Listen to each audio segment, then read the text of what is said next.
Alright guys, welcome back. Ito, Jeff Tackles sa another unboxing. So guys, ito karamihan naman ng unbox natin ay yung mga rods natin na binibili dati. Although meron din mga bagong dumating.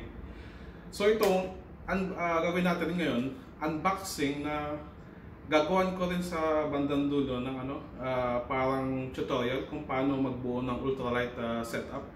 Kasi sa experience ko, maraming nagtatanong pa rin. Siyempre, maraming din sa atin mga beginner, hindi pa alam kung paano maggawa ng tamang pagbuo ng ultralight setup. So ito, dito sa episode na to, ituturo ko sa inyo kung ano yung mga tamang bilhin or pagmamatch ng kung anong reel at line para sa gagawin mong setup at sa spot at sa target mong isda.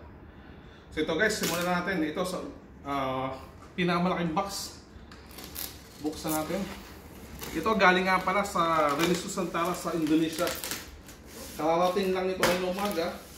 So, in-unbox ko na agad siya dahil ang dami po talaga naghihintay. Ito guys. Oh!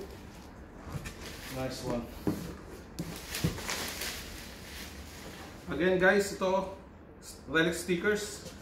Automatic po yan pag kada rod may sticker po time free. Yan guys.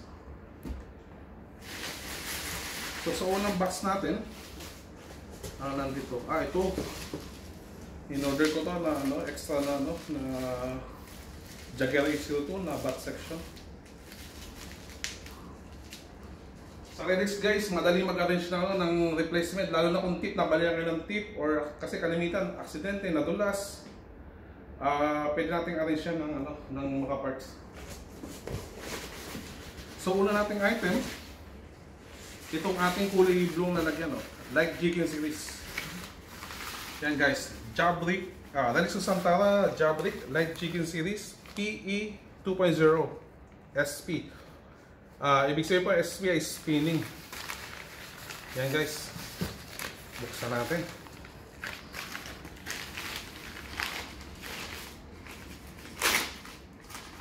Guys, una beses pa lang ako nagkuha nito.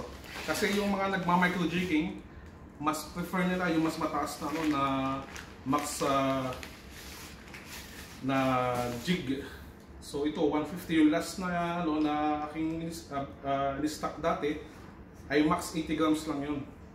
And guys, kulay blue siya. Again, automatic yan, Fuji reel set at saka Fuji guys.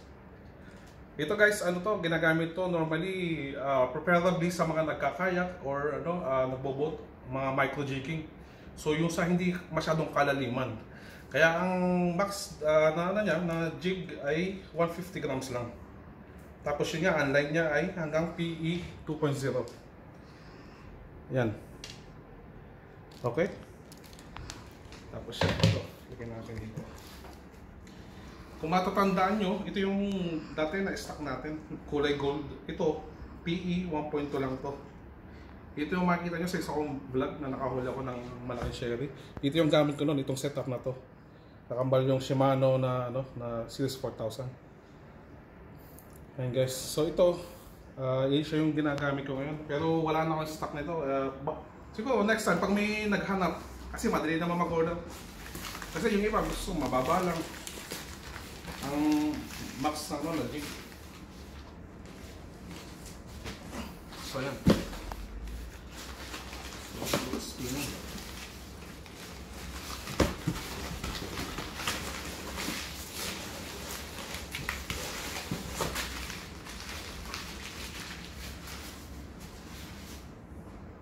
Tapos itong isa, makita nyo pinagkaiba sa lagyan. Panawa lang siya. Yung ribbon na kulay red, ito black. Kasi itong isa ay same specs pero siya overhead. O nasa taas, yung din yan nasa taas.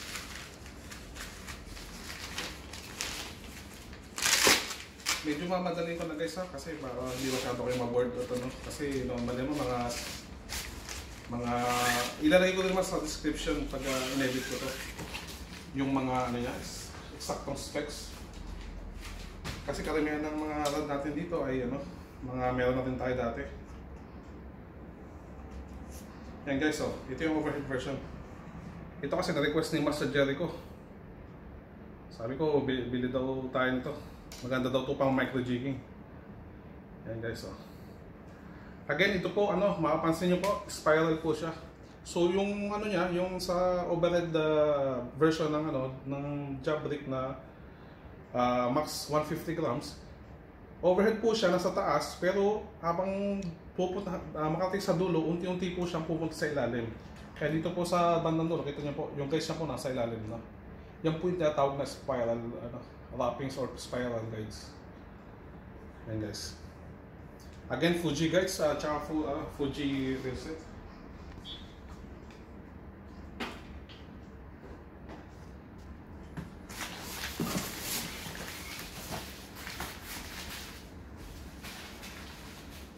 Ito guys, nagkakala ako, tigtat ko lang muna kinuha ko. Okay, mas malakas ka rin kasi makabenta yung slow jigging o yung pang deep sea. So ito guys, yung ating usual Kakek Jagero 802. Marami po ulit tayong stock. Kung mapapansin nyo sa mga huli kong vlog, ito na po yung ginagamit ko. Kasi masarap siyang gamitin para kang gumagamit ng light at saka ultralight. Kasi pwede nyo pa rin siyang sabakan ng maliliit na load. Ang ginagamit ako dito kong gamitin load dito ay yung Cholonera at saka lutak na 9 grams. Ito guys, pakita ko sa inyo. Ito yung setup nyo sa kabuuan. Kaya hindi ko na binuksan. Kasi meron tayo dito. Ayan. Ayan guys, Kakek Jagero. Fuji guys rin siya, Fuji reel set. Ang lure weight niya 3 to 14 grams. Ang PE rating ay 0.4 hanggang 0.8. Ang sukat niya ay 8 feet. Ang sinaba ko mga master dito ay sa Jagero ay series 2500. Kasi mas prefer ko gantong size lang para maliit lang siya. Kasi pag 3,000 at saka kasi ang actually bagay dito series 2,000 at saka series 2,500. Kaya ginawa ko siyang 2,500 para malagyan ko pa rin siya ng PE 0.8 at mas marami akong linya na mailagay. Yan guys, ang ganda. At salamat nga po pala kay Master Jericho Fishing TV. Sa kanya po galing tong reel na to, tsaka yung line na naka spool na po. Ayun. Tuloy natin. Next rod natin ay ito. Relix Susantara Monstero 2 Jagero 2 Monstero. So yun guys, ito yung talagang pinakang mabenta ngayong season na to. Buksan natin dahil wala pa akong wala akong stock nito. Ubus na talaga. Kasi ang daming bumibili ko pang hunt ng barakuda at saka ng panigig ngayong season. Tsaka yung mga GT. Kasi mas may laban guys. Kahit ito light rod pero napakatibay. Ito guys, again, ang sukat niya 8 feet 6 inches. Ang PE line niya ay 0.6 hanggang 1.2. Ang lure weight 4 to 18 grams. Fuji guys, Fuji reel set. So guys, sa mga nagtatanong, lalo na yung sa mga beginners na nagbubuo pa lang ng ganitong light setup, ang prefer ko na reel dito ay series 3000. Yan guys, kasi ang mas balance yung weight niya most of the time. Tapos kasi ang line niya ay hanggang 1.2. So kung 3,000, ang malalagay nyo pa rin siya ng mas maraming line. Halimbawa, sa PE1 or PE1.2. Although ako kasi, kung mapapansin nyo sa mga vlog ko, hindi ko sinasagad lagi yung mga line. Kaya kung halimbawa PE1 ang ilagay nyo dito, marami pa rin kayo may lalagay na rin na husto pa rin yung 300 meters, lalo na kung ang brand na ng reel nyo ay Shimano.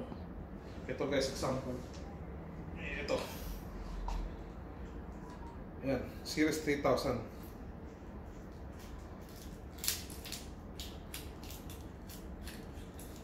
Ayan guys,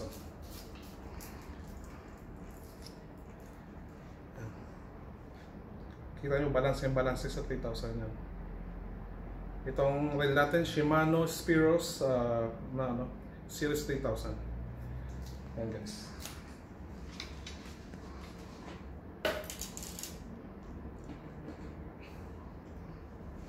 Okay. So guys, sa mga taga-UAE na nagpa-reserve sa akin, napakarami natin stock. Kukontakin ko na lang po kayo isa-isa. Guys, ito nga pala yung kanina nung discuss tayo sa ating light jigging series. Meron din po tayong slow jigging. Kaya lang stock ko na lang po ngayon ay yung overhead na max 300 grams, PE 3.5. Sa spinning po, nag-order po ako kaso wala nang stock sa relic sa Indonesia. Kaya wala po, hindi na po ako nag-order. Ang stock na lang po na nila actually doon ay na lang, max 200 grams.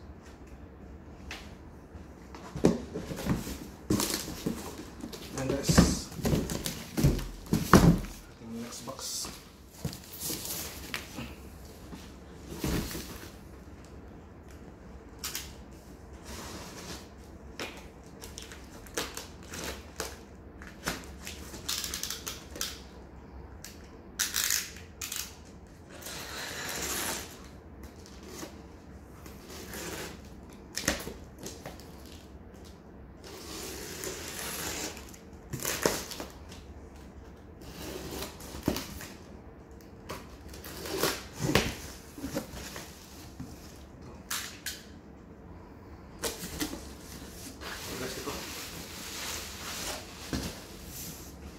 Again guys, sticker from Relix.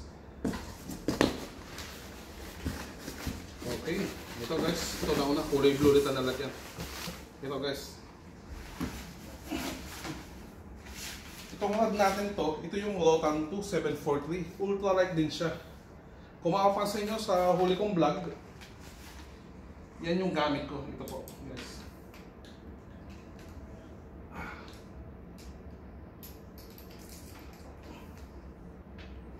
Yan guys. Yan po yung Rotan 2 Traveler Masterpiece. Yan. 3 sections siya. Actually, marami sa akin nag-order nito. Nag-advance order. Ito guys, papakita ko sa inyo. Kaya po siya maraming prefer tong rod na to dahil 3 section po siya mga master. Yan. Kita nyo guys. So pag itatravel nyo po siya, napaka-easy. Yan. Pero ang ang category niya ay ultralight. So ang kanyang sukat 7 feet 4 inches. Ang lure weight niya 2 to 10 grams. Ang PE line niya po ay 2 to 6 pounds or 2 to 6 lb. Yan guys. So ito po guys. Mapapansin niyo ito yung gamit ko last vlog. Sinabakan ko po siya na Series 1000 na Shimano Sahara. Napakagandang guys gamitin. Napakalayong i-cast, lalo na kahit mga 6 grams na load, napakalayo nyo pong i-cast.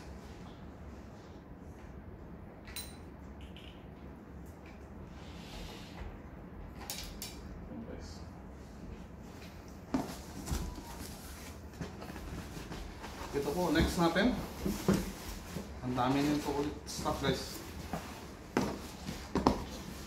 Meron ditong isang may iba, tanda ko. Isang peraso lang yun, nag-order ko ng 5. Isa lang daw ako nandun. Sa unahin po na. Ito, mamaya ito. Mamaya ko ito ipapakita. Then guys, ating Changkek 682 UL Generation S.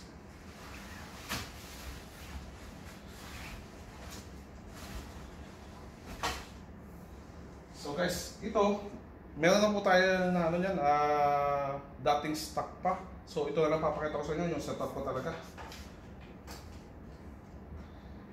Ito po yan mga master. Changkek 682 UL. Ang lure weight niya 2 to 10 grams, line 2 to 6 lb. Ang length niya 6 feet 8 inches. So yan, pasok din po to sa UL. Kahit isalin niyo po sa tournament. Yan guys, ang silabakan po siya ng Static 1000. Yan guys. Tapos release din tong niya. Release din yung kanyang line na Jablick 6LB.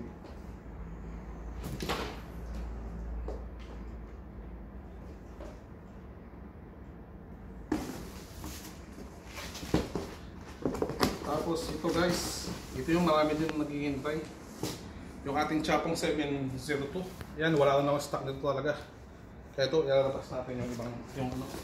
Papakita ko sa inyo kung ano itsura na para sa mga hindi pa nakapanood ng aking vlog. Papakita ko sa inyo.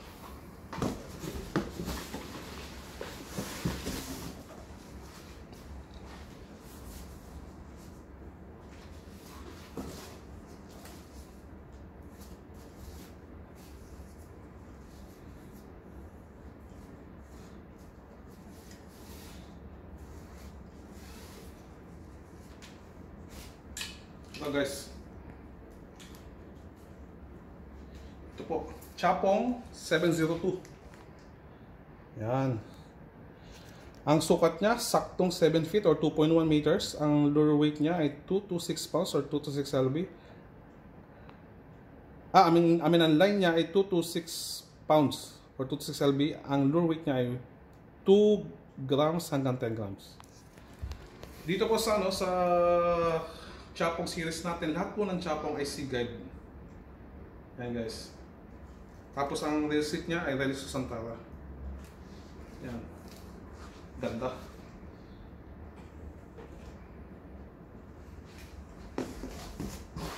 So guys, ito yung isang piraso na pasama.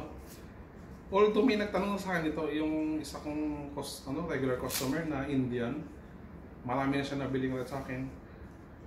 Na siguro siya muna yung pa-priority ko kasi siya nagbili sa akin na kumuha nito. Kaya hindi ko muna ito ipopost sa marketplace. Ito guys ay Changkek XUL. Yan guys. Changkek 632 XUL. Isang peraso lang yung nakuha. Lure weight niya ay 0.5 hanggang 5 grams lang siya guys. Ang line niya lang ay line 1 to 3 pounds or 1 to 3 lb. Ang length niya ay 6 feet 3 inches. So mas maiksi po siya ng 5 inches kaysa doon sa ating isa na UL. Na pinakita niya. Siya po ay Generation S din at Fuji guys rin siya. Napakalambot guys. Itong panglaro sa matambaka or mga karel o kahit sa talakitok. Ayan guys. Ganda. Ay, lagyan po natin sa stand. So, dami natin rod guys. Tanggalin muna ito iba. At pala, hindi ko na nalabas ito iba. Kasi ito mga personal rods ko. Mga ginagamit ko ito. Itong isa ko, ipipil test ko pa rin itong isang to. Daiwa to. Ipipil test ko. Wala lang akong time.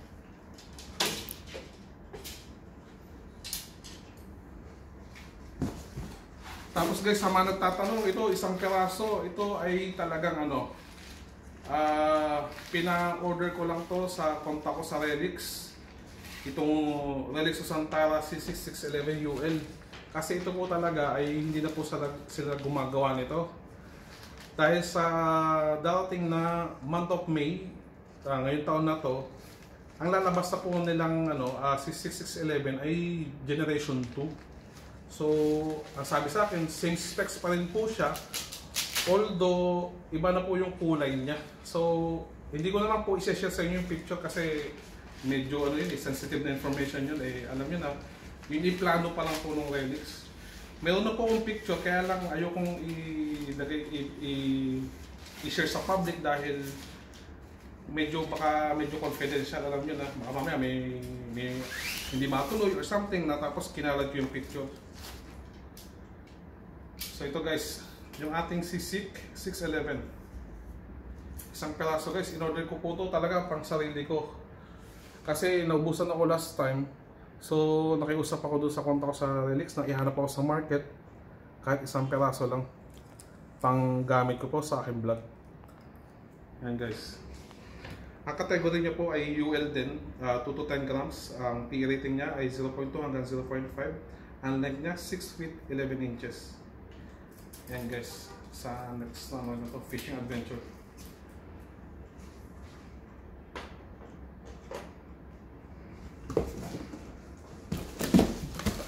Yan guys, isang box na lang ng rod natitira. Pati ko, ito yung ating mga Chapong series. Yung ating cutter.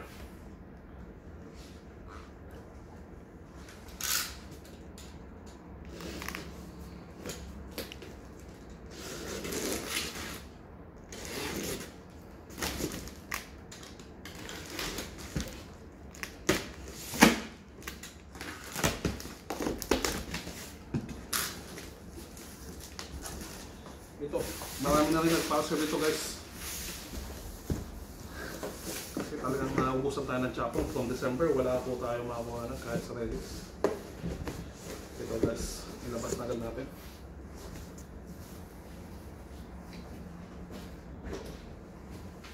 Ayan.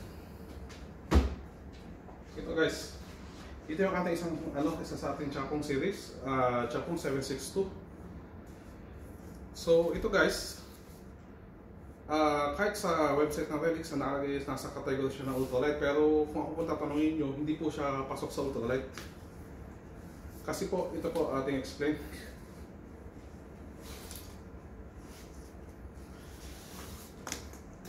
Ayan guys. Ang Chapong 762 kasi set, mga master, makita nyo po ang lure weight niya ay 3 to 14 grams. Tapos ang line niya 5 to 10 lb or 5 to 10 pounds. Sa standard UL po, ang max na line lang po ay 6 lb or 6 pounds. So kung pag tatanong sa akin yung mga anglers na nagpapatuloy mag-bonus setup, hindi ko po ito sinasabing ultralight. Dahil hindi nagpass na po siya sa UL standard na 6 pounds. Pero tapos ito po, ang lure weight niya hanggang 3 to 14 grams. Medyo talagang kahit 14 grams kaya na niya. Normally ang mga UL sa mga conforme sa brand na experience ko, hanggang pinamataas yata nakita ko ay 11 grams sa Daiwa. Pero ito, Relix, pag sa kanila UL, pinamataas 10 grams lang. Ayan guys, maganda siya actually. Pero kung hindi naman kayo sasalin tournament, fishing lang ang habol nyo talaga, pwede rin po kayo kumamili ito, maganda rin din po ito.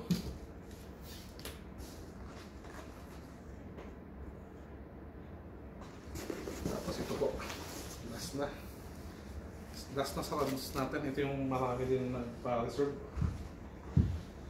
Kanina nga may catch-up ako, ito yung order niya.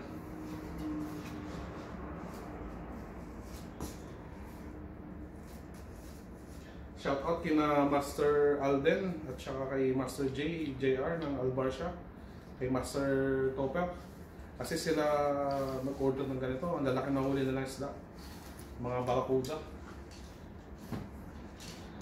Tsaka kay Master Francis Dimapilis, shoutout din po sa'yo. Siya din po bumili ng ganito, dati tatatanda ko. Yan guys, Chapong 732.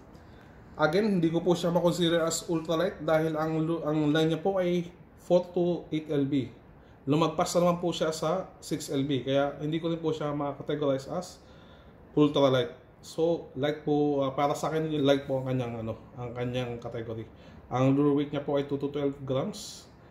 Ang length ay 7 feet 3 inches. Ayan guys, ang ganda. Guys, bago pala ilagay sa stand. Ito mayroon ko yung tuto sa inyo. Ito, meron din po akong nagbebenta din po ako ng reel sa mga nagbabalak ng light setup. Ito, perfect na perfect guys. Pakita ko sa inyo. Kasi since light category na siya, pwede ko rin suggest itong Series 2000 ng Daiwa.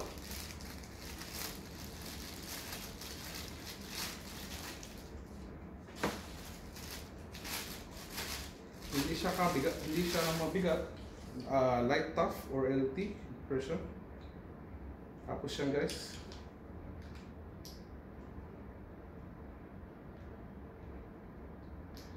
sa mga nagbabalak pagbuo ng setup, yan na, Daiwa Fuego 2000 XH. Guys, sabihin nyo sa akin kung hindi siya bagay. Ang ganda, kulay red. Yan. Oh guys. Oh. Lupit. Perfect ano yan. Sabihin nyo sa mga girlfriend nyo, asawa nyo, perfect gift para sa inyo. Ha, grabe. Daiwa Fuego with the ating ano, Chapong Spider. Magkakulay na magkakulay guys. Ganda. So yun. Tapos ang dami naman natin stickers guys. Grabe ba't ang dami ito sobra. Bigyan tayo yata tayong sobra-sobra. Nice, anyway. Pag marami sobrang sticker, pamigyan natin sa mga anglers. Kasi wala man tayong gagawin dyan sa sticker na yan.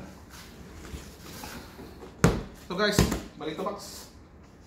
Sigurado may clue na kayo kung ano yung nasa loob.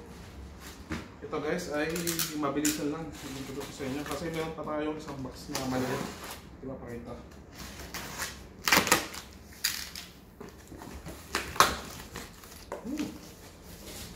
Ayun. Tapos ito ating mga ano PE lines. So ito hindi ko na papakita sa inyo lahat. Ang ano ang in-order ko ay 9 pounds or PE 0.8, 19 pounds or PE 1.0, 25 pounds or PE 1.5 at saka 32 pounds or PE 2.0. Lahat po ito ay ano 300 meters ang sukat. Tapos lahat po siya ay may free na Relics to Santara Samar FC sa loob. So guys, yan guys, ang tsura niya. PE line. So yan, talagang unboxing tayo.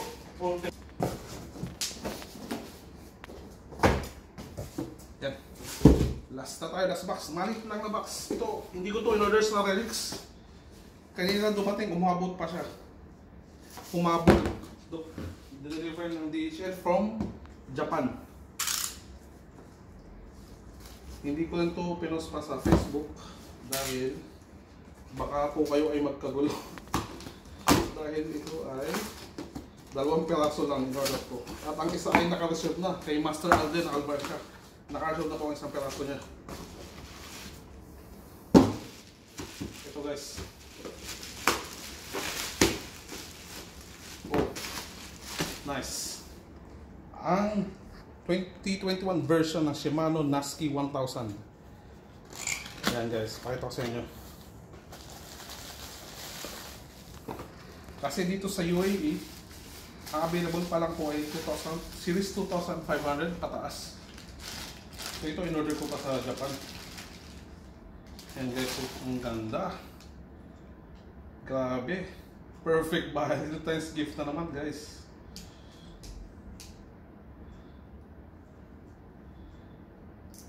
Yan. Oh. Guys. Oh my God. Yan guys. Nasky 1000. Yan, pakita ko sa inyo. Sinama ko siya sa unboxing kasi guys ito kasi ang kalimitang pagkakamali ng ano, ng magbubuo ng ultralight. Pag po kayo bubuo ng ultralight, siguraduhin nyo po na yung pong rod, yung reel at saka line ay pasok po sa US standard. Dahil po yun ay pag po meron dyan isang hindi pumasok sa standard, pag po kayo sumali sa tournament, automatic disqualified po yung gear ninyo. Kaya guys, ito. Best example. Ito guys. Ito, UL. UL rod. So, hanggang PE 6LB, pasok siya. Kasi 6LB or actually, sa kg, kailangan 2.7 lang. Ito, LB, ang indication na gano'n, pasok po siya sa UL. Sa lure, okay lang po yan kahit hanggang 10 grams. Kasi sa ibang brand, mabibili nyo hanggang 7 grams, 6 grams. Kasi yun po yung design po nung manufacturer nila. Sa Relics, kalimitan ng ano nila, ng kanilang UL ay hanggang 10 grams. So wala naman pong kaso yun, basta pasok po yung line na 6LB. Tapos pag bibili po kayo ng reel, siguraduhin po ninyo na kahit pa yun ay series 1800, series 2000, walang kaso yan sa series. ang mahalaga lang mga master, pag bibili kayo ng reel na pang UL, kasi sa Shimano ay makikita nyo po dyan, max 3 kg lang guys ang pasok sa UL. Actually lagpas pa nga yan ng, ng 0.3 kg, kasi sa UL 2.7 lang po ang equivalent po ng 6LB. So dyan na po ipapasok yung in-explain po sa atin ni Master Jericho sa isang vlog niya, na kukuhanin mo na lang yan sa drag. Instead na i-tight drag mo or i-lock drag, medyo i-adjust nyo po siya ng konting percent para hindi po nyo masagad na 3 kg or 3 kg yung max drag. So yun po, pag bibili kayo ng reel, kailangan po 3 kg lang guys. It doesn't matter kung anong brand yan, kahit mumurahin yan or kahit hindi Shimano or ibang brand, walang kaso guys. Kahit yan ay Series 2000 at mas palaki dito, basta ang titingnan nyo lagi ay yung max drag niya na 3 kg lang siya guys. Yan po ang tamang pagbuo ng UL. So next po, ano pong sunod na requirements natin? Yeah, meron na po tayong rod at saka reel. Diyan po papasok na yung next natin na line. Ito guys, pagkakamit kayo ng line, yan po 6LB lang po at hanggang maaari. 4LB okay pa rin yan, 5LB okay pa rin yan guys. Conforme yan sa brand na kung ano available sa inyo. Kasi pag yan po lumagpas, ang risk naman po guys ay yung pong halimbawa hindi nyo po magakas ng maganda, ng malayo kapag makapal po yung line ninyo. Tsaka ang isa pong risk po pati kapag na overpower po ng line nyo po at ng reel nyo po yung rod ninyo, ang pwersa po kasi ng mangyayari, halimbawa bumili po kayo ng reel max 7 kg, yung iba pa nga 15 kg, imagine. Ayoko nang banggitin ng brand kasi syempre ayoko makasira ng ibang seller. Yung iba ang maaaring maibenta sa inyo 7 kg, 10 kg, 15 kg. Guys, imagine mo kung makahuli kayo ng malaking isda at na-aksidente na i-tight drag nyo yan. So ang presyo ngayon nasa reel nyo na, nasa rod nyo na lang guys. Imagine mo ang 6LB lang ang capacity ng iyong rod. Tapos ang lakas ng iyong reel o kaya ng inyong line. So pag nakahuli kayo naman ay isda, pasado ang rod ninyo kasi yung nasa kanya na yung presyo. Kasi kumbaga, siya yung weakest link sa iyong gear. So yun po ang explanation. Kaya hanggat maaari, kung magbubuo kayo ng inyong gear na ultralight, parayasin nyo po lahat. Yun po ang pinaka-the best na setup. At saka yun nga po, as in-explain ko po before, pag sumali po kayo ng tournament, disqualified po kayo, hindi po kayo pwede sumali kapag po hindi po pantay ang inyong setup. Sa pagdating na pang leader, ideally hanggang 10LB lang po yung inyong leader na gamitin. Kasi experience naman po, pag ginawa nyo pong mataas, 15LB, 20LB, at kinas nyo po, lalo na kapag lure, napakabagal niya pong makarating sa ilalim o kaya pag yung jig, ang laki po na epekto. Sayang po yung oras. Pagkakas nyo, hintay nyo pang lumubog. Matagal po lumubog pag pumakapal po yung inyong leader. Yun po. Tapos sa snap, ideally, ginagamit ko po size 0 or 00. Hanggat maaari, maliit lang din po. Ang expression ko naman po doon, para po yung treble hook niya, hindi po lagi sumasabit doon sa snap at hindi po sayang yung oras. So yun guys, sana may naitulong ko sa inyo sa paano magbuo ng ultralight. So yun po, again, kung makapansin nyo, ang ganda po ng aking jersey ngayon.